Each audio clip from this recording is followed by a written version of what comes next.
I'm not seeing any evidence of disrespect. I'm seeing a hard line of questioning from Mr. Cooper. If it does cross that line, I'll deal with it. And I do want to remind members of the committee that points of order are on procedural basis, not because you don't like what you're hearing, okay? A question about that. You said that it wasn't unusual to have staff from the company that these individuals claimed they were representing to provide a mailing address. What country was the mailing address that it was sent to? It was China. This is all kind of in these documents.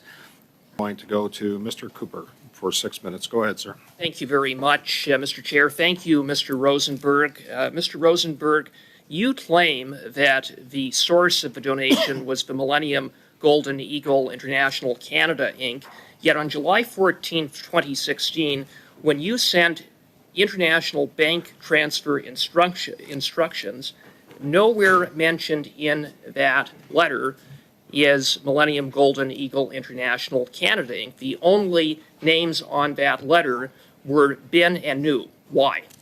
I don't have the document, and I can't answer the question because I don't recall right now. Highly suspicious. You signed it, highly suspicious that on a document sent to transfer the money, that nowhere is that entity mentioned, just the names of those donors. You claim that the receipt was sent to the registered office of this company, but yet in the September 26, 2016 correspondence with the Trudeau Foundation, the address that the receipt was requested to be sent is the same address as the China Cultural Industry Association. Can you explain that? Well, I'll say two things. First of all, I know that Mr. Zhang was the president of Millennium International and director of Millennium Canada. I'm not sure what other positions were. Also the president of the China. Yeah. And you know what the China Cultural Industry Association is? It's a company that is associated with the United Front Work Department. And Mr. Rosenberg, you said with a straight face that you saw no evidence of a foreign interference network with respect to this donation.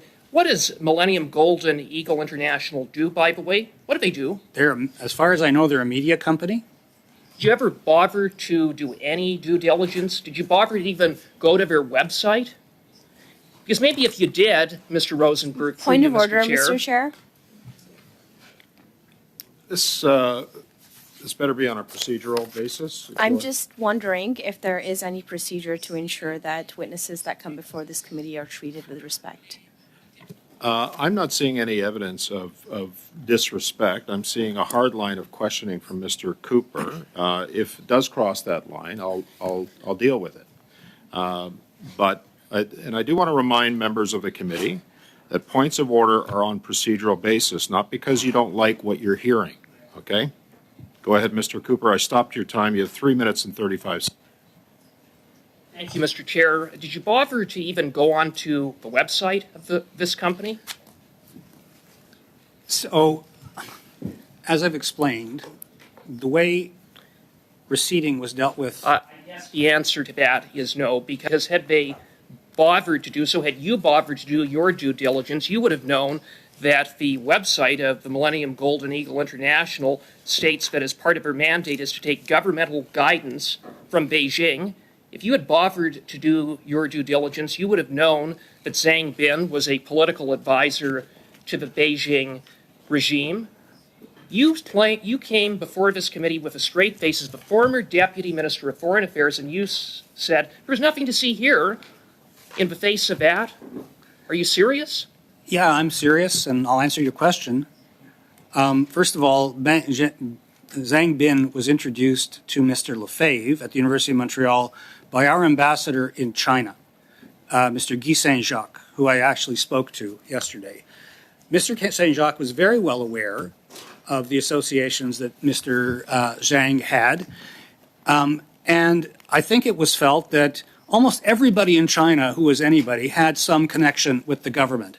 The question was, what were they trying to influence? The question was, what were they trying to influence? What were they trying to influence? What were they trying to influence? And this agreement began to crystallize with this individual associated with the United Front Work Department, with this shell company, with that had an address that was a house in Dorval, that whereby it was insisted upon, but as a condition, the Prime Minister's brother be involved.